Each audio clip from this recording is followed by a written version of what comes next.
Hey guys, so anybody who saw the mess of my last video, I apologize. I'd never listened to it back, so I didn't know there was an echo till I heard it for the first time, and then I erased it, so I apologize. So here's take two.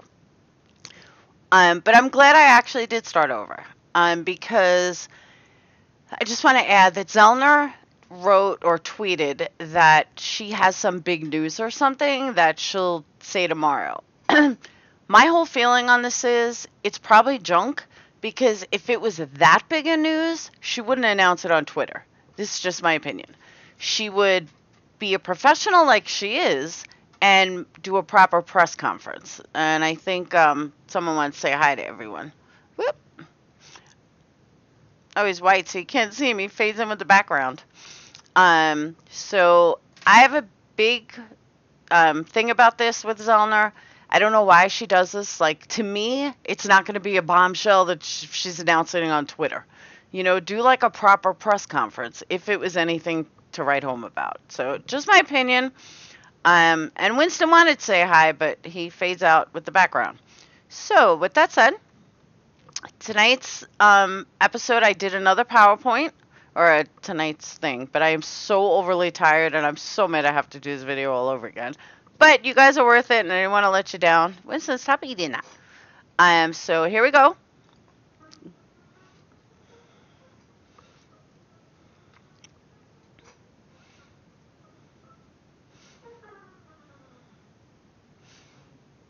Got to throw my intro in.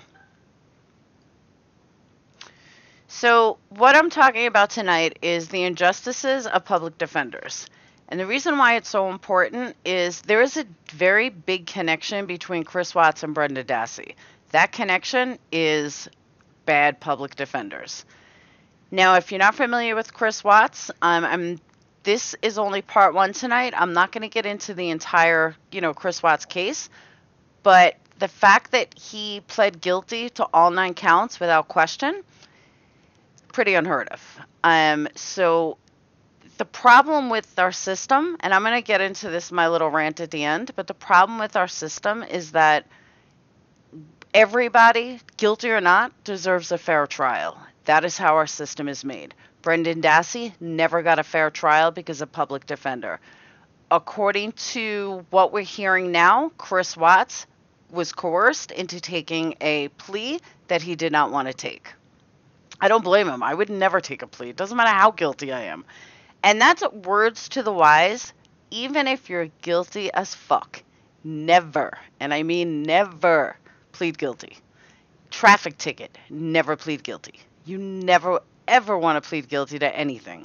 And never admit anything either. I know it sounds twisted, but that is what I was taught. And I stick by that. Never plead guilty. So, moving on.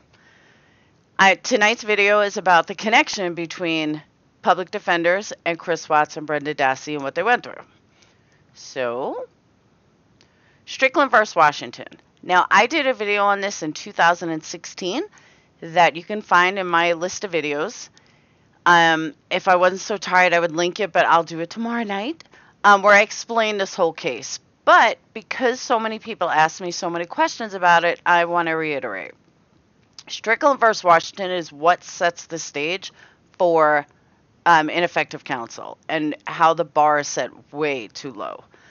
So understanding one of the worst Supreme Court decisions in the entire history of law on the defense bar is Strickland versus Washington. It was decided in 1984. The Supreme Court for the first time decided who is an effective criminal defense attorney for purposes of the Sixth Amendment.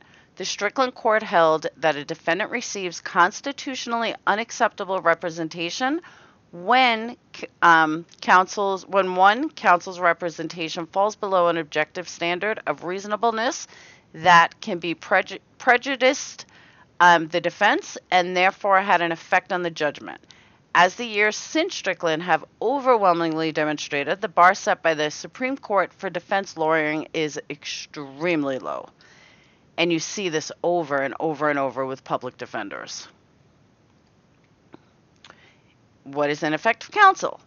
Now, William Turnkey is the attorney that represented Washington in the Strickland versus Washington. The parallels between Turnkey and Kaczynski firmly illustrate that the passage of time has done little to strengthen the Sixth Amendment as a tool for promoting adequate defense attorney behavior.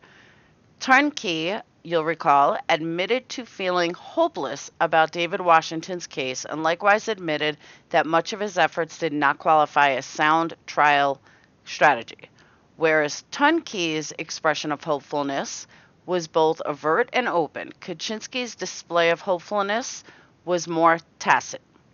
Kaczynski's entire strategy, after all, was designed to have Dassey plead guilty and assist the prosecution. Though perhaps more veiled, Kaczynski's representation was just as damaging to Dassey's case as Turnkey's decision-making was to Washington. Now, three main events highlight the disturbing representation that Kaczynski provided to Dassey during the critical 5-month pretrial period.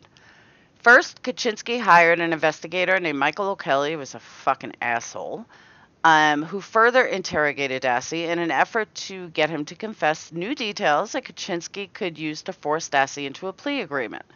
Second, Kaczynski's waived Dassey's Miranda arguments during a hearing on Kaczynski's motion to suppress, a motion that cited just one case. Now, let me just explain. When you write a motion, and I have written them, when you write a motion, motions are all about case law. What is case law? Case law is whenever you have to write, like if you follow Zellner's, right? Keep shaking, bud. If you follow Zellner's, you'll see that, you know, whenever a motion has to cite, that's all judges see is citing. You know, how does your case relate to previous stuff that we've already stated? How does your case relate to different things that we've done? How does your case, you know, relate to the outcome? That's what case law is. When Kaczynski did a motion to suppress, he cited one, which is virtually unheard of. I am not an attorney, and when I wrote my motions, I stated 15 different case laws that would, you know, that relate to exactly what I was doing. My dog keeps like jumping. I don't know why. All right. So Kaczynski permitted law enforcement to interrogate Dassey alone and without an attorney on May 13th of 2016. For his wonderful professional efforts on Dassey's behalf, Kaczynski was removed from the case, thankfully, but the damage was already done, on August 25th of 2006, and the state public defender decertified him from the Class A felony appointment list, which sounds all great and wonderful, but they just fucking made him a judge. I mean, okay, so he can't take Class A felony appointment list, but he certainly can be a judge, and that's exactly what happened. I think Winston's got the hiccups. So, going into Chris Watts, as I stated earlier, Chris took a plea. And Chris took a plea that he should have never taken. I am the first one to tell you that the man is guilty as fuck. He killed all of them. He didn't even think twice about doing it, and that's who he is. He decided to kill his family. However, he's still entitled to a fair trial. Nobody in this world should ever just plead out. I don't care how much defense is, you know, how much evidence is against you. You do not take a plea. Why? Because you're entitled to the rights of a fair trial. You're entitled to the rights of an appeal. You have that right as an American citizen. Even if you're guilty, you have that right, and you should use that right. Exercise that right anytime. Now, Chris Watts' family filed on November 13th of 2018 a letter, or they hired an attorney for their son, because Chris took the plea and he goes to trial on the 19th, not trial, he goes for sentencing on the 19th. Now understand, he has until the 19th to pull the deal. I don't know why he hasn't fired his attorneys. He also has that right. His attorneys are not working for him. His attorneys are working for the state. And not only are they working for the state, they are definitively working for the DA. And how do I know this? Because of this letter I'm about to read you. Judge Kapkow, I am writing to you on behalf of Cindy Watts, the mother of Christopher Watts. Since the time of Chris's arrest, his entire family has been denied contact with him. They attempted to contact him by phone, by email, and in person, and were denied by the public defender's office each time. First of all, they should have never been denied, ever. The night before the hearing, they were allowed to visit him for 30 minutes each, father, mother, and sister, which is the first contact they've had since arrest. And he's been arrested for 3 months. During the meeting, his mother attempted to ask if this was what he really wanted, was a plea deal, and was told, do not ask him that or we will shut this shit down now, by the attorney present. They have felt threatened and bullied when all they want to do is see their son and make sure that his plea, since that is not what his original confession was, so they want to make sure that it's legit. Rightfully so, it's his parents. This family feels that Chris has been coerced into making this confession. From what this letter states, I absolutely agree with that, but I mean, even so, I thought he was coerced to begin with. He has been isolated for the entire 3 months and has contact with no one except the attorneys and his jailers. The family feels he's been told by the public defender that he has no other options but to take this plea and has therefore accepted his fate. However, they don't actually know the facts since they're not allowed to speak to Chris. Since the November 6th hearing, the family has called the public defender's office numerous times and they have been rerouted each time to a social worker. It is in the opinion of Mr. Watts' family that he has been coerced, has been denied his constitutional rights, and more, all in an attempt to quickly close this case. Hence, they're working for the state and for the DA. They want to have a new attorney speak to Chris on their behalf to determine if this is a true confession or one that is based on inhumane treatment at the hands of Public Defender's Office of Weld County, which I would not doubt for 1 second. If they had not denied access to Chris, then they would not be forced to contact you for equal justice for their son. Today, Mrs. Watts has left 2 voicemails with your office, which is closed for the holiday. She would like to speak to you about this matter and find out why family is being denied access to Chris and to make sure he is receiving fair treatment under our Constitution. And as guilty as he is, she's 100% right. Her number is blah, blah, blah. She will accept your call at any time and is aware that I've reached out to you. Thank you for your time, K. Alman. I don't know who he is. I don't know if he's an attorney, a family friend, I don't know. Okay. So, now this goes into page 2. The judge responds. On November 12th, the court received an email from K. Alman on behalf of the defendant's mother. Among other things, the email letter requested that the undersigned judicial officers communicate with Mrs. Watts. This court is prohibited from having any ex parte communication with any third party or make any statements about this case outside of the courtroom. Therefore, the request is respectfully denied. I would have to ask an attorney in Colorado, because, again, I'm not an attorney, but I'm pretty sure that Chris is allowed to fire his attorneys at this point. I do not believe that he's stuck with his attorneys. I never thought a public defender would be good in this case, unless you had somebody like Josie Baez, which was Casey Anthony's attorney, who really was hungry and wanted to make their mark. That's the only way Chris was getting a good public defender. And that's what he needed to do.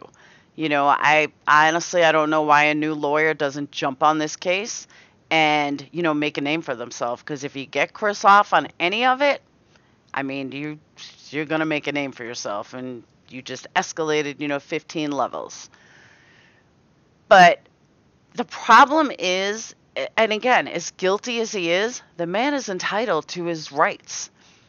And he's entitled to not be bullied by public defenders because they work for the state and they work for the DA and they want to close the case.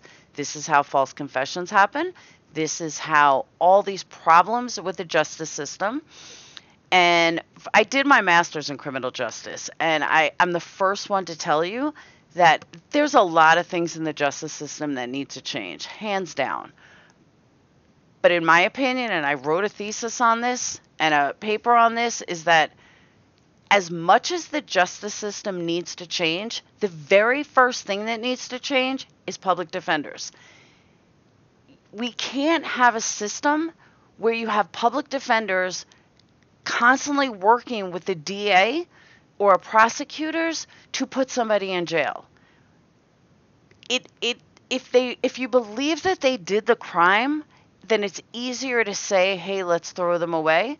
But this is about your constitutional rights. It's about my constitutional rights. And we have to never lose sight of what's most important. And what's most important is our constitutional rights, guilty or not. And I know that sounds terrible. I have said it many times. I don't care if Avery and Brendan are guilty. I care that they receive a fair trial. If you give them a fair trial and they are guilty, I will eat my words. So be it. Then they're guilty. But until you can give somebody a fair trial, like fully fair, then you can't base their whole life on it. Scott Peterson. I believe in my heart of hearts Scott Peterson is guilty as fuck. But he also did not get a fair trial. He got judged by the outside world. He got judged by the juries that were idiots. You know, jury people are just like you and I. And they hold a lot of power because they hold somebody's life. And you look at them wrong, you're done.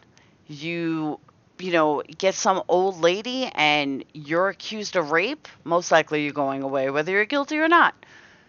It's up to the defense to pick those jurors and the prosecution. But when you have a jury trial with a defendant that's working with the prosecution, you're never going to get a good jury because they're going to pick jurors that are the same. And that is the first step of what needs to change in the system. I could go on and on for like days about what really needs to change, but that's where it starts. We can no longer have cases like this. We cannot continue to have public defenders that are against their own client. It ruins everything that we believe in and everything that our justice system is founded on. And in conclusion, the standard amounts in perhaps an overly simplistic iteration to a free pass for the conviction to be upheld is sufficient evidence of guilt was adduced independent of the error to justify the verdict. Boiled down to its essentials, so long as there was sufficient evidence of guilt, who cares? The court seemed to be asking, like, no more defendants walking out on technicalities, and that's not right. Question today, therefore, seems to me to be whether the court should revise that analysis with respect to ineffective counsel and all the other errors that are so rife in the criminal justice system. And that's reiterating basically what I just said. We have to change the system, but not the police giving false confessions. It goes beyond that. Let the police do their job because they get it right 95% of the time. And the way they interrogate people works 95% of the time. And, 90% of the time on death row. That's not where change needs to be first. I will say it again, and I will say it until change is done, is that change needs to happen because public defenders, if it's your constitutional right to get a fair trial, you can't use smoking mirrors to do that fair trial. You have to do a real fair trial. And if people come out guilty based on a real fair trial, then so be it, then they're guilty. That includes anybody. But until you give them that right, you're not getting it. You're not getting anywhere. So that's all I have for you guys. Again, for the 40 people that watched the video in the first couple of minutes when I released the last one, I totally apologize. It was an accident, and this one I know is clear because I checked it. So I am now officially going to bed. And poor Winston has the hiccups or something. So thank you guys for watching. Don't forget to subscribe. And I will do another video tomorrow when I'm not so tired. This is going to be part 1. That's going to be part 2. And I hope you guys have a fantastic night. And check out a lot of my other videos. Like I said, I have a whole Strickland video from 2 years ago. All right? Peace out, bean sprouts.